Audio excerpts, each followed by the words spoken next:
Udumo kuNkulunkulu kweliphezulu nokuthula emhlabeni kubantu abathokozelwa nguye. Ubaba uNsibanda okubingelelayo, Ndlalifa izulu, ngithi uJesu Kristu inkosi. Siyambonga uNkulunkulu wethu kakhulu, siyamdumisa ukuba phinda sipho usuku lwanamhlanje sihlangane ngezwi lakhe. Muhle uNkulunkulu wethu. Nahume 1:7 uthi muhle uJehova, uyinqaba ngosuku lokuhlupheka, uyabazi abaphephela kuyena. Phephela kuye nawe mntakababa. Jesu uvulile izandla zakhe ezinamanxeba, ulindele ukukugona usizini lwakho. Izinto azikuhambeli kahle, akukho okulungayo. Usuzwacabanga ukuthi bakuloyile, bakuthakathile.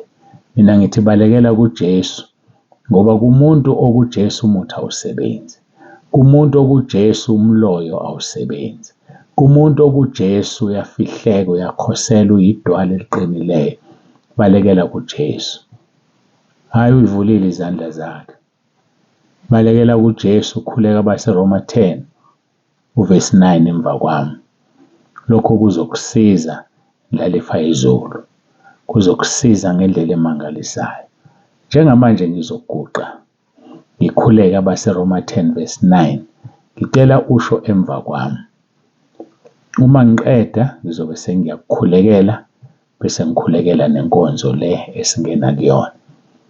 Ake ulalela inkonzo usuvumile uJesu ukuthi uyinkosi ngabaseRoma 10:9.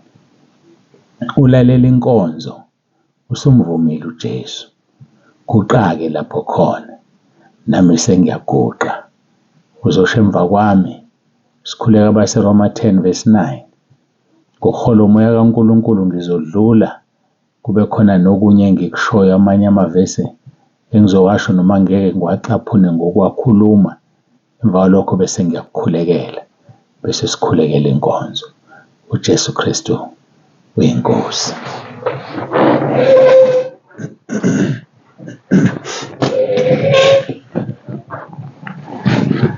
Masikhuleke usho emva kwami.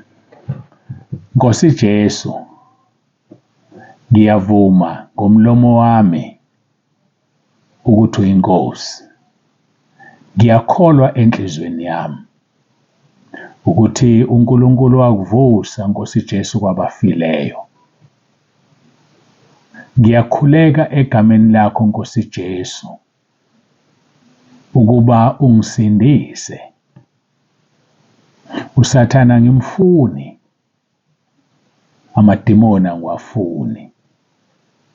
Ngiyacela Nkosi Jesu uphathe impilo yami, ungikhulule emandleni kaSathane. Ungilondoloze Nkosi Jesu. Ngiphonsa kuwe inkathazo zami zonke, ngoba wena wedwa ongikhathalelayo. Ngilondoloze Nkosi Jesu, uze ungivuse ngosuku lokugcina. Ngiyabonga egameni lakho Nkosi Jesu. Amen. Ake ngikukhulekeleke Ndlalifa izulu. Baba, egameni likaJesu nangumntwana wakho usevumile uRoma 10:9.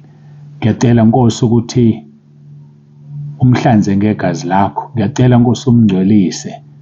Ushilo kuverse 10 kaRoma 10 wathi umuntu uvuma ngomlomo kube ngokusindiswa, ukholwa ngenhliziyo kube ngokulunga. Siyakubonga Nkosi kakhulu ngaye namhlanje usevumile ukuthi Jesu Kristu inkosi. Makube-ke Nkosi ukusindiswa kwakhe kube ngokulunga okuvela ngokukholwa egameni lakho. Ngiyacela Nkosi wenza amahubo 103:4-5. Ngiyaxolisa. Mahubo 103:5. Umsuthisa ukulangazela kwakhe ngokuhle. Siyabonga ngoJesu Kristu ophilayo. Mlondoloze Nkosi, umbiyele, umgcine azangene ekhaya ezulwini. Baba, sesingena kule nkonzo, ngiyacela ukukhuluma uzambule ngegama likaJesu Kristu inkosi yethu ephilayo. Ngiyacela Nkosi ubonakalise amandla akho, ukhuluma nathi silalele. Siyabonga ukuthi uzivulele izandla ezinamanxeba ezinegazi kuba sisondele kuwena esihlalweni somusa ukuze sigezwe sihlanjululwe. Siyabonga uJesu Kristu uyinkosi. Amen. Siyambonga-ke, simdumisa uNkulunkulu wethu kakhulu bangcwele. Siyambonga ukuqala nabantu asebevuma uJesu. Ngikholwa ukuthi wonke umuntu osezolalela le nkonzo, ubutha phakathi kwakhe noNkulunkulu sekuphelile. Sizofunda-ke izwi lenkosi basePhilippi chapter 2 verse 9 kuya ku-11, lo mgogodla walezi nkonzo kulezi insuku. Bese siya-ke kwabaseRoma chapter 5, sigcine kufanele sibuyele ku verse 3 no verse 4. Kufundeka-ke kanje, Philippi chapter 2 verse 9 kuya ku-11.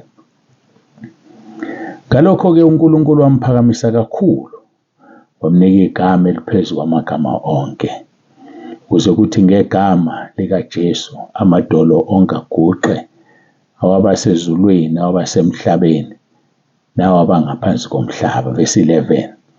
Nezilimi zonke zivume ngokuthi uJesu Kristu uyinkosi, kube inkazimulo kuNkulunkulu uyise. Siyambonga, siyamdumisa uNkulunkulu, isimangaliso lesi ukuthi ngesikhathi silivuma leli gama, inkazimulo nodumo kuya kuBaba uJehova Sebawothi ekhaya ezulwini. Asiyeni-ke kwabaseRoma chapter 5. Zoqala ku verse 1 kodwa sibuyela ku verse 3 no 4 kakhulu. Ngakho lokhu sesilungisisiwe ngokukholwa, sinokuthula kuNkulunkulu ngeNkosi yethu Jesu Kristu. Okungayi sinokungena ngokukholwa kulo musa esimkuwo. Siyazibonga ekwethembeni inkazimulo kaNkulunkulu. Verse 3. Kepha akusikho lokhu kuphela, kodwa sizibonga nangezinhlupheko ngokwazi ukuthi ukuhlupheka kuveza ukukhuthazela. Verse 4. Ukukhuthazela kuveza ukuqiniseka. Ukuqiniseka kuveza ithemba.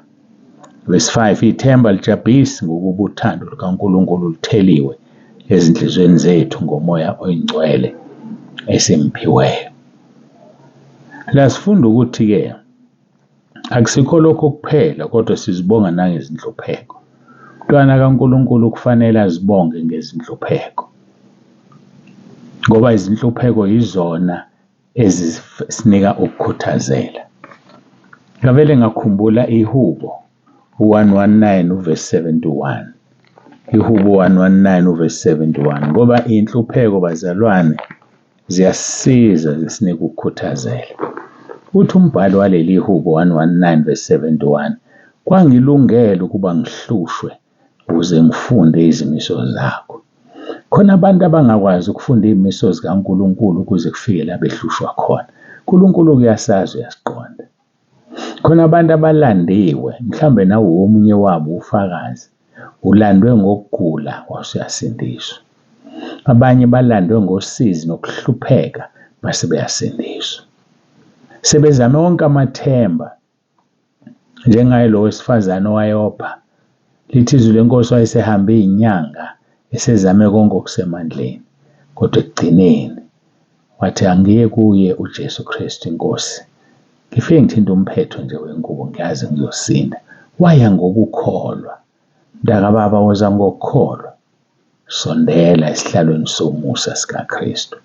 Ukulindele, sondela. Kwangilungela ukuba ngihlushwe ukuze ngifunde izimiso zakho. Njengoba ngisho ukuthi abanye kufanele badlule ezinkingeni, abanye kufanele bangawuthola umsebenzi baze bahlupheke ukuze uJesu angene kubona bese banika umsebenzi. Abanye ababathola abantwana, kanti uNkulunkulu ufuna wena uzuyeke le mithi oyisebenzisayo. Yeke ukumisela umntwana ngemithi ngamadimoni, kanti umuntu odala umuntu uNkulunkulu. Woza kuNkulunkulu, woza kuJesu, unikeze indodana yakhe wonke amandla ezulwini nasemhlabeni. Verse 3 yaRoma 5. Kepha akusikho lokho kuphela, kodwa sizibonga nangezinhlupheko. Uyazibonga ngezinhlupheko zakho. uPaul wagcina ezibonga ngeve enyameni. Wathi nxusile uNkulunkulu kathathu ngengilosi neva enyameni. Kodwa wangiphendula wathi nginamandla ebuthakathakeni bakho. Abese shintsha uPaul athi ngiyazibonga ngobuthakathaka bami ngoba ikhona nginamandla.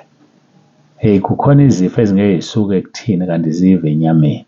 Khona izifo ezikhona kanti zizosinika amandla kumoya. Ngiyakhumbula nami sekuze kwaba kabili ngigula. Kanti hayi ngoba ngigula kunezinto zasekhaya ngizinikwayo. Nganikwa ngase ngidonsa ngendlebe. Kwathiwa ngikunika ekuguleni khona uyokhumbula ukuthi uyithole kanzima. Makabonge uNkulunkulu osinqobisayo ngoJesu Kristu inkosi yethu. Hayi kunezinto ozitholayo azitholakali kalula. Ezinye zibiza ukuthi uyeke ukudla. Uzile ukudla ungene kwi-fasting umfune uNkulunkulu esenokuthola. Umbize seseduze. Umuba ayishiye indlela yakhe embi nemicabango yakhe emibi ayishiye. Ngoba indlela zikaNkulunkulu ziphakeme kunezethu nemicabango yakhe kuneyethu. U-Isaya loyo 55 qala ku-verse 6. Mfuna uJehova esenokuthola. Kepha kusekho lokho kodwa kuphela sizibonga nangezinhlupheko ngokwazi ukuthi ukuhlupheka kuveza ukukhuthazela. Ukuhlupheka kuveza ukukhuthazela. Khona abangakwazi ukukhuthazela ngenhlupheko zabo, abakwazi ukukhuthazela. Ngakho usuyazi manje, uyazi ukuthi sizoba izindlalifa uma sihlupheke kanye noKristu. Ubheka waseRoma chapter 8 bizoqala ku-verse 16 bese ngiya ku-17. Yena lo moya ufakaza kanye nomoya wethu ukuthi singabantwana bakaNkulunkulu. Umoya ongcwele mawufakaze nomoya wethu ukuthi singabantwana bakaNkulunkulu. Verse 17. Uma-ke singabantwana sizindlalifa futhi. Izindlalifa zikaNkulunkulu. Izindlalifa kanye noKristu. Uma phela sihlupheka kanye naye, awukwazi ukuba indlalifa kanye noKristu ungahlupheki naye. Bazalwane, sabela ukuhlupheka ngendlela engafani. Imiqhele yethu ngeke ilingane. Umqhele womuntu ohluphekile ngenxa kaJesu mkhulu kunomqhele womuntu ongazange ahlupheke. Ngakho-ke simelwe ukuba izindlalifa kanye noJesu uma kambe sihluphekile kanye naye ukuze siphiwe inkazimulo futhi kanye naye. Khumbula inkosi yethu uJesu ulibo lwabafileyo ngoba uyena yedwa wavuka kwabafile. Uyizibulo ekhaya ezulwini labaphilayo. Uyi-firstborn. Ngakho-ke bazalwane, usibekile uNkulunkulu kuba sifane nesimo sendodana yakhe. Ake sisondele kuyena simkhonze ngeqiniso. Ake sisondele kuyena uNkulunkulu wenyaniso. Uthi uyindlela neqiniso nokuphila. Akekho ozoya kubaba wakhe ngaphandle kwakhe. Sibheke abaseFilippi verse 29 sikhuluma ngenhlupheko. Philippi 1 verse 29. Uthi ngokuba ngenxa kaKristu nina nabelwa ngomusa. Angisho ukukholwa kuye kuphela kepha nokuhlupheka ngenxa yakhe. Yabona-ke sabelwe bazalwane ukuhlupheka. Sabelwe ukuhlupheka. Ngezwe umuntu ekutshela ethi kufanele ubuse. Yebo, sizobusa isikhathi asikafiki. Njengamanje sabelwe ngomusa inhlupheko. Kwazi kuwumusa ukuthi unenhlupheko. It's just the grace of God. Ukuthi uyahlupheka nje kungumusa kaNkulunkulu. 2 verse 9 of Philippians chapter 1. Ngokuba ngenxa kaKristu nina nabelwa ngomusa. Angisho ukukholwa kuye kuphela kepha nokuhlupheka ngenxa yakhe. Nikukho khona lokho kulwe nakubona kumina nakalokhu nizwa ukuthi kumina. Sisempini bazalwane, sisempini. Masisempini-ke akumnandi empini. Sizohlupheka ngoba sisempini. Hayi sizohlupheka. Mawubheka uJakobe chapter 1 verse 3 sikhuluma ngenhlupheko. Uthi noma ngiqale ku verse 2. Jakobe chapter 1. Bazalwane bami, nxa nehlelwa izilingo ngezilingo, anothi kungukuthokoza kodwa. Verse 3. Nazi ukuthi ukuvivinywa kokukholwa kwenu kuveza ukukhuthazela. Bazalwane, masivivinywa sinika ukukhuthazela. Mawubonakala ukuthi usulele ekukholweni uzovivinywa. Yivivinyo zonke lezi, vivinya ukukholwa kwakho. Ngeshwa-ke abanye abakuboni ukuvivinywa, badikila bamlahle uNkulunkulu. Umshado wakho uzovivinywa, kanti akuvivinywa umshado, uvivinya ukukholwa kwakho. Umsebenzi wakho uzovivinywa, kanti akuvivinywa umsebenzi wakho, ukuvivinya ukukholwa kwakho. Bazalwane, sizovivinywa uma sisaphila emhlabeni. Kuvivinya ukukholwa kwethu ukuze kubonakale ukuthi